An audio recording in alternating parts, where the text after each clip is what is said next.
It's the next level.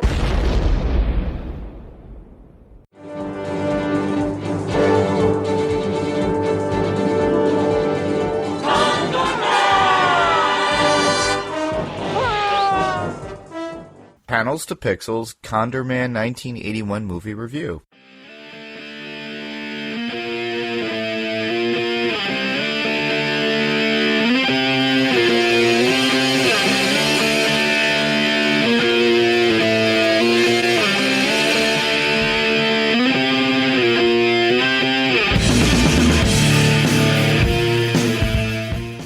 Hey everyone, welcome to the show. I'm Mark. And I'm Steve. And I'm Alex. So this week, I decided to go back in the past when I was 9 years old when I went to a movie with my brother and my cousins to go see a cool movie. It was a Disney double feature. So at that time, they had Song of the South, and then, which you can't even see anymore, and Condor Man. And Condor Man was advertised almost as Disney's first superhero movie, which I thought was pretty cool. And as a kid, you see the commercials, you see all the cool cars, you see the cars chase, everything. You see everything with the emblazoned Condor Man thing. Well, I decided to go back in time and watch this movie again. I figured it would be perfect because, think about it, Disney did a superhero movie of their own way back in 1981, and now they own Marvel and are the biggest superhero company. What don't they own anymore? Exactly. Come on. Pretty much. So I figured it would be nice to go down memory lane and rewatch this and see how I feel about it. And that's where we're at. So, Steve, you always post like it, love it, or hate it, or other.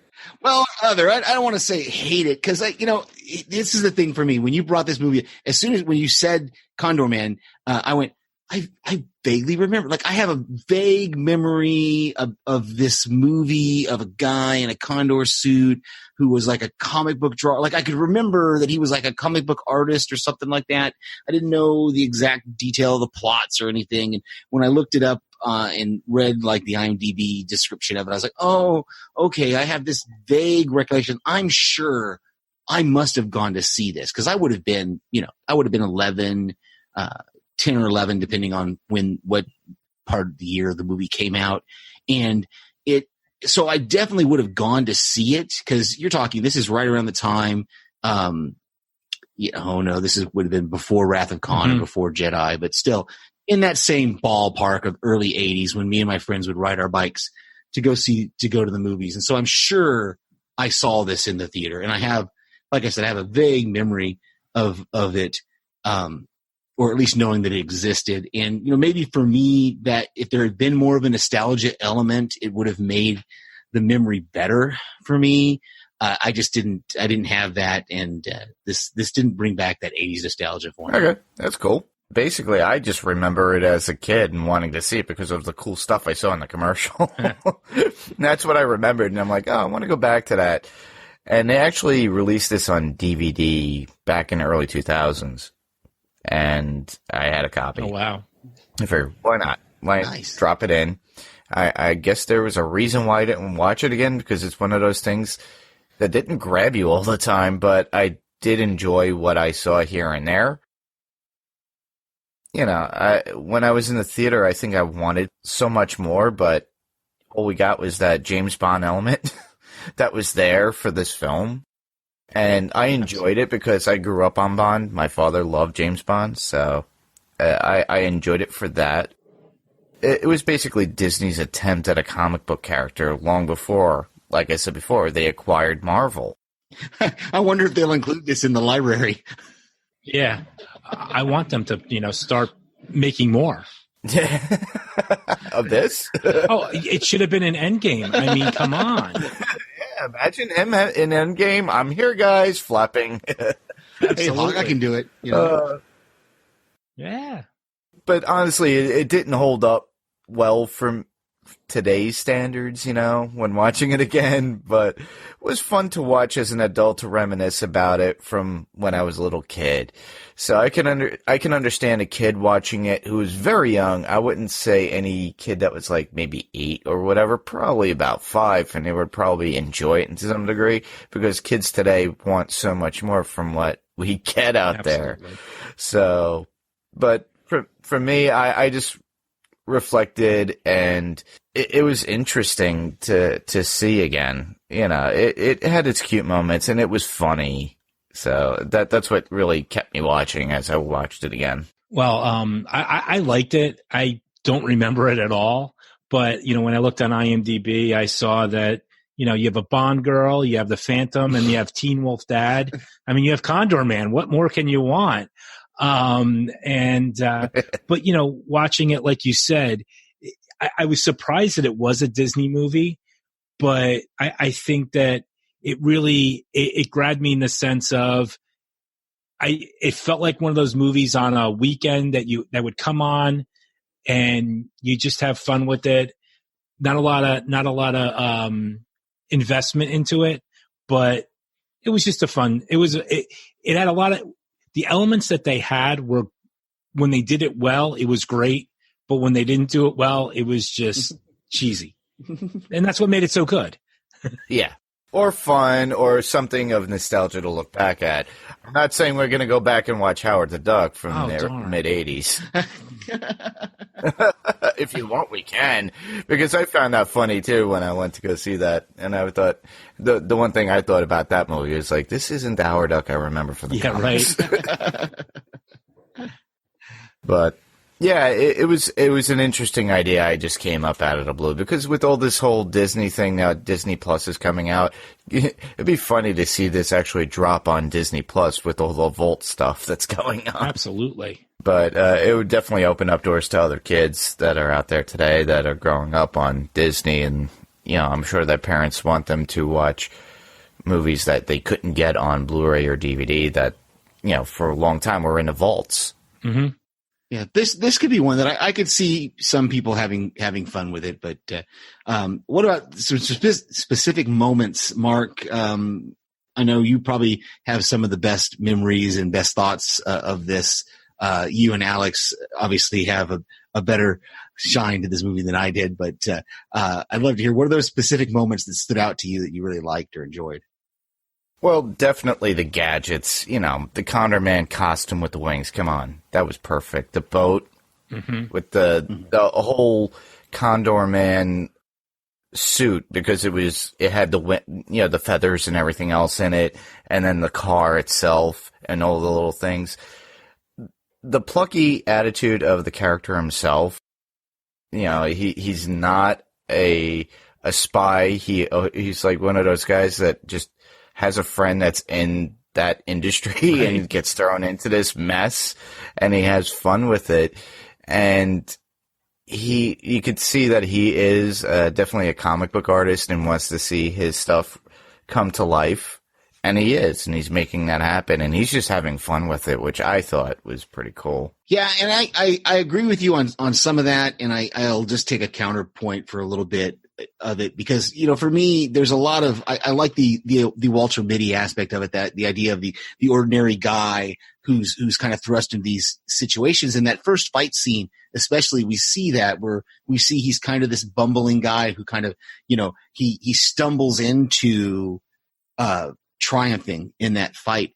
But then there's a point in the movie where it's like he becomes the James Bond, and he becomes the James Bond guy, and he's no longer the bumbling, just kind of bumbling his way into it, and that, I think that was what turned me off on this watch, was I wanted to see him through the whole movie be like that, he hits the wrong button in the car to make the ramp appear, instead of, watch this, I can take out these guys really easily with this button, and then he pushes the button to make the ramp, and the cars crash in together. So that was what kind of turned me off on it as I watched it, and I only watched it once because I didn't want to suffer through it again. I thought it was funny though. The actors in it are really good, with Michael Crawford as the man. I mean, I think it's great. I mean, not knowing the characters before, there's a lot of great actors in here. And Michael Crawford does a great job. To your point, I love the matching helmet. He had to have the matching helmet. And, I think one of the things and one of the reasons I think he was as cool as a cucumber as he went along, when they had that one scene where he wanted to develop all these gadgets, he had all of his drawings down to all the little details, which I think was really kind of funny. But in terms of the gadgets, I love the gag with the cane gun, yeah. Yeah, the cane gun, and he's the fastest cane in the West, and then the ski lift rocket. I mean, that's just so cool. I mean, they went 2 miles an hour, but that's a whole nother issue. Yeah. I mean, it's definitely a different generation in terms of what we would think would be cool versus today. But again, the speedboat. I mean, that first fight scene felt a little Indiana Jones to me, where it was just kind of like just not that he was Indiana Jones in any way, but just the way it all kind of. Mm-hmm. The dance was, and all would hit the steam, the guy gets hit, the knife in the briefcase, all that kind of stuff. I just think that it was just really neat how they worked it out. And it's funny though that this is Michael Crawford. It was Michael Crawford's first major leading film to do, and all he was before was pretty much a Broadway star. Wow. He played Phantom of the Opera for years, and I remember that name because I always remembered the commercial around that time, and they were basically just, promoting the movie as Michael Crawford as Condor Man, and they would have those typical, movie trailers with the voiceover, and I think that captured a lot of our parents, thoughts when they saw it, and they're like, oh, this must be good. And then you had Oliver Reed, who we all know from The Omen and stuff like that, all these horror movies. Barbara Carrera as Natalia. Yeah, and I know that as a kid, I probably didn't pick up on this, and maybe it's as an adult I'm thinking, reading too much into it. But he killed a lot of guys. Like, if you think about it, I mean, I didn't see anybody jump out of those cars, those Porsches. The off-road Porsche was, the kid in me watching the person drive that Porsche down the side of the mountain was really cool. And the kid in me went, that's kind of a cool scene. But the adult in me is going, that would tear that car up. These guys are dying. 2 cars just flew into each other and basically head-on collision and exploded. A guy drives a speedboat into the rock wall, and they make a point to show the other guy jump out before he does that. So they're telling us that he was on that boat when it drove into that wall and he blew up. And I was like, man, this is dark. Like, if you really think about it, yeah, we didn't see blood and guts, but he killed like at least 5 or 6 guys in that. Oh yeah. Yeah, but and it was a different time. I mean, I say that just because look at when it was Cold War, Yugoslavia, you have Russian spies, and and again, maybe I'm just reading too much into it. It felt a little like Stripes too, in a sense, to me, just because of just the one thing led to another, and at the end, good triumphs over evil, so to speak. Not that Stripes was really good versus evil, but I kind of had a take of, I'm just going to try to enjoy it for what it is, and I can see that, but you're right. I may revisit it in a few weeks or a month. I may revisit it. Or 5 years. Whatever. Yeah. Or, when Disney does open up the vault, and if they do include it in their cavalcade of all the movies that are going to be available on Disney Plus, if it's in there, it might be something that on a Saturday afternoon when I'm not doing anything else, put it on and just watch it again, just to have some fun with it. And, cause I can see that. And you guys you're turning me around. I will say this. I'm not quite as against it as I was when this recording started. Yeah, it's just a little fun film, and I thought that's what it was. When I first watched it, I was like, wait, oh. But I like the comic aspect of it, I think, most of all, because of, he goes, I want a triple. He wanted a double at first, then he gave him a triple, and he had a hard time blowing out the fire, and he finally drinks it, and then you got the comic or comedic thing where he blows the fire out. Yeah. That was really meant for kids, and this was a PG film. And in you saying that, you see he's actually killing guys. This is a PG film, but then again, PG films back then in comparison to today, big difference. A lot different, yeah. Oh, absolutely. I mean, even when he was at the station, when he became the first secret agent or whatever, he's in his trench coat like Bogart, from Casablanca or whatever, and I forget the guy from the CIA. He's like, stop that voice. I mean, his friend is like, I'm a desk jockey. I don't. Just go to Istanbul. It's the last of the line. Just go. Give me the hat. What, can I keep the coat? No, but I think even the opening line of the whole movie, he's flying. Which, first off, how the heck could he fly with that thing? Which is a whole nother issue. I mean, it's like there's got to be wires or whatever. Yeah. He's on the Eiffel Tower, and he's like, "Who can save Princess Juliet?" Yeah, and nobody notices. By the way, also there's no cops I know, and it's him on the ground. There's Well, it is a different time, right? It was, but still, it was a Wednesday. Exactly. But no, I mean, he's like, who can? Condor Man, like anybody cares except for him. But I mean, I love the fact that he even creates his own laser girl or whatever, because he loves her so much, and she kind of buys into it a little bit. I think the little romance, the way they did it was nice, Yeah, no, I like the performances were really, really great, and they sold it. It just, I can't. There's certain things I can't get past, and I had later in my notes. But Alex, you had some quotes in there that we haven't brought up yet that I wanted you to be able to share.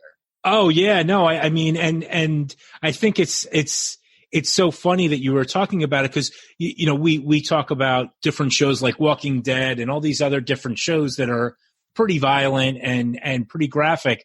And when you look at these older movies with these different type of glasses, you're like, how is that possible? And then we go and watch a Walking Dead, which I think is really funny. But anyway, back to what you were saying about the different lines. After he gets, what is it? I'm sorry, I had to get so violent. It was the only language that they understood. Like, he's trying to impress her yet, and then I think she said something about, are you okay? He's like, apart from the large cleaning bill, I'll tell you one thing. If I ever come back to Istanbul, I'm never coming back to this restaurant again, or it's on my avoid list. But I think the best line in the whole thing, after he comes back the first time, and he's like, What's plan B, Harry? I don't know, but I hope to get it ready by the time we're in Yugoslavia, because we've all been there. And I know I'm not delivering it as well as he is, but I mean, I like I said, it's just cute. Yeah. Like I said, you guys are true. Like for me, and I put this in my additional notes because I wanted to make sure I brought it up, is I think in The Man with One Red Shoe was a Tom Hanks movie that came out a few years after this one. Right. But it sold the idea better of the ordinary guy getting caught up into the spy game and the bumbling, just kind of bumbling into all these things. It reminded me of Gotcha, if you remember from the 80s, the Anthony Edwards movie, where, it's not until he gets to the end and he's in his element in his own campus that he turns into the super spy, and just those aspects of it. There's other movies that did it just a little bit better than this one did. And I just, so, like I said, you guys have kind of turned me around. I probably will revisit it later and watch it again just to see if I can have that fun, if I can recall that nostalgia from the 80s. Yeah. Well, there's only so many of them there.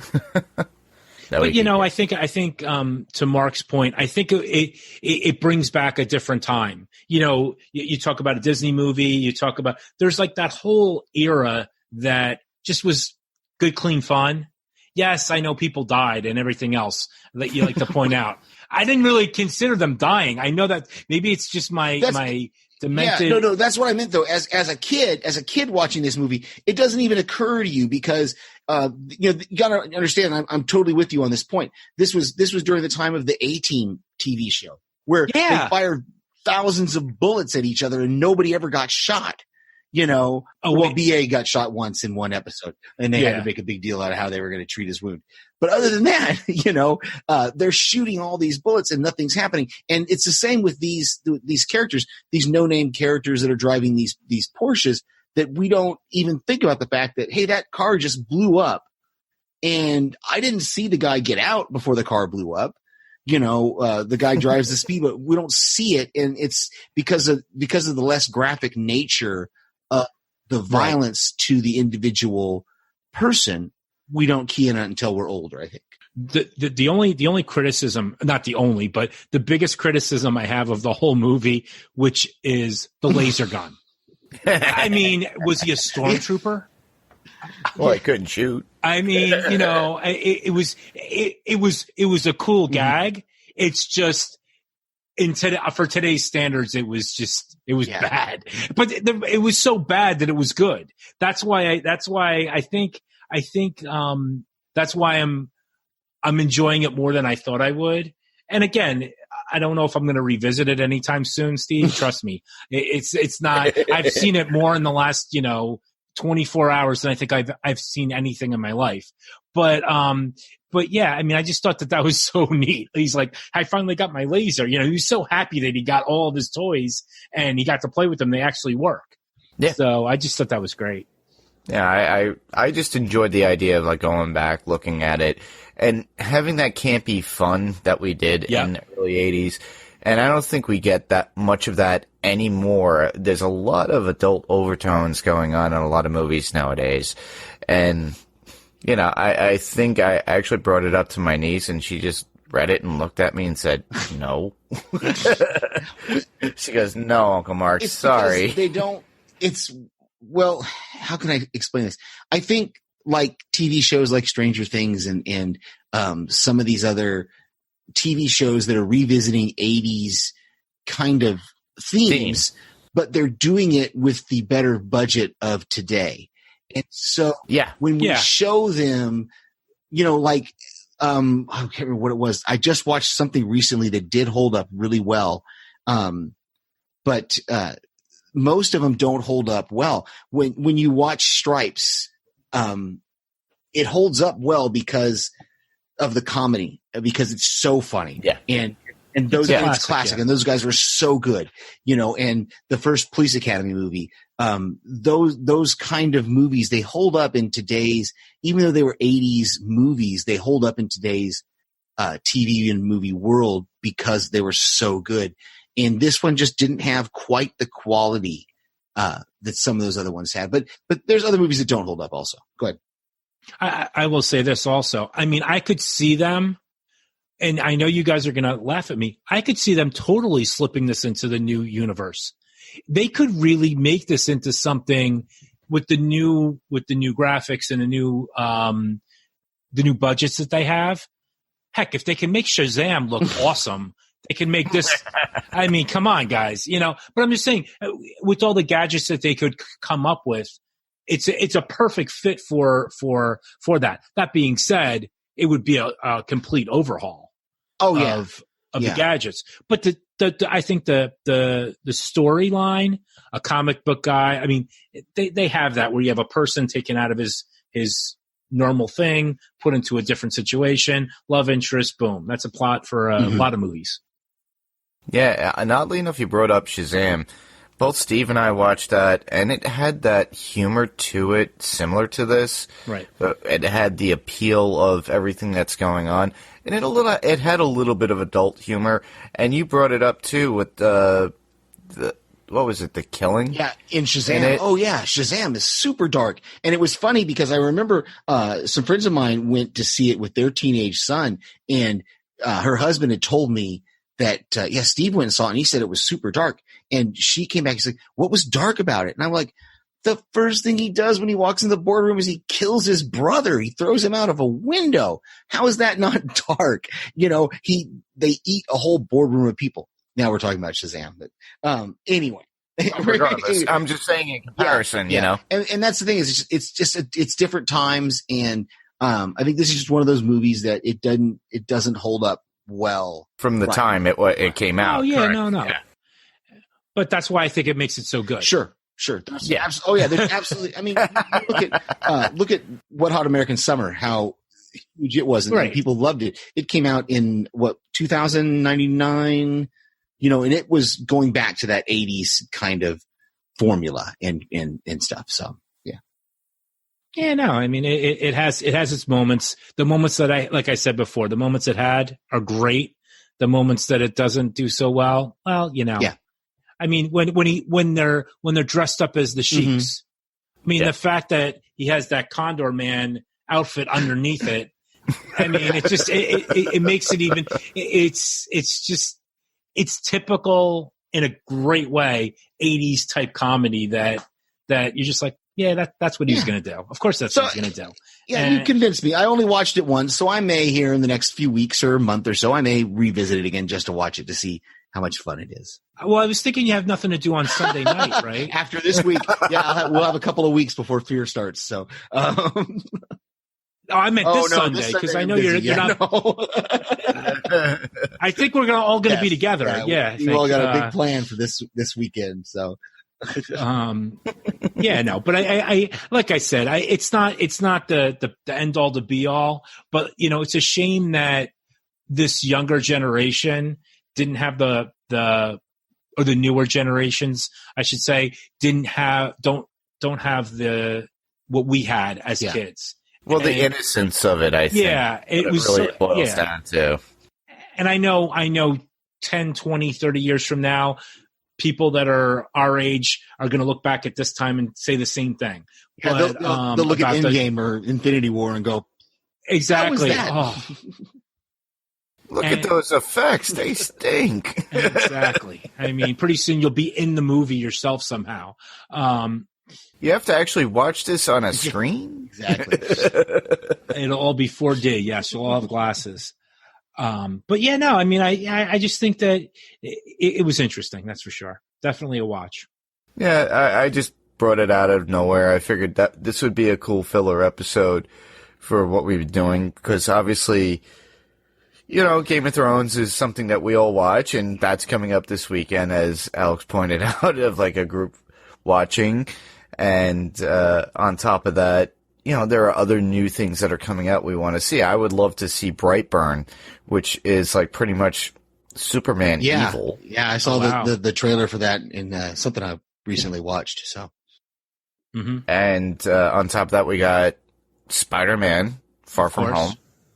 And I don't know if I'd be able to do it on here on this podcast, but I definitely am going to see Godzilla King of the Monsters. Yeah, we could put it on here. Yeah, there you go. It could work on here.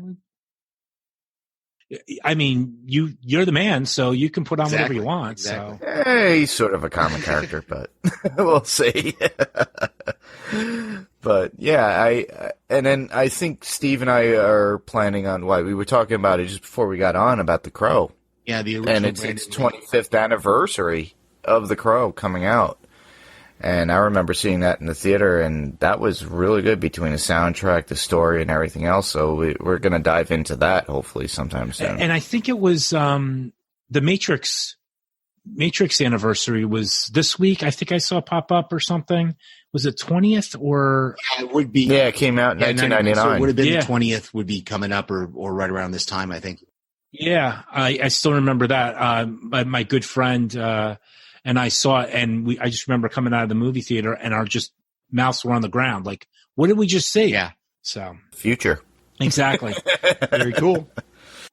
Yes, very cool. Well, as Mark just said, we will be reviewing The Crow in a couple of weeks, and so watch for that coming up. If you want to submit any feedback to us, you can do that at our Facebook group, which is at facebook.com/panels2pixels. And you can email us at panels2pixels1@gmail.com. That's panels2pixels1. The TO is spelled out in the middle and the number 1 at the end @gmail.com. And we'd like to thank Alex for coming on. Thank you, Alex. And having fun with us. Thank you so much for having me. It's been great, guys. No, that's no problem. Well, that's our show for tonight. Thanks for everybody for listening. I'm Mark. I'm Steve. And I'm Alex. And this was Panels to Pixels. Good night, everybody. Good night. We're out. I like that. We're out. Like trout. We're out like Yep. trout.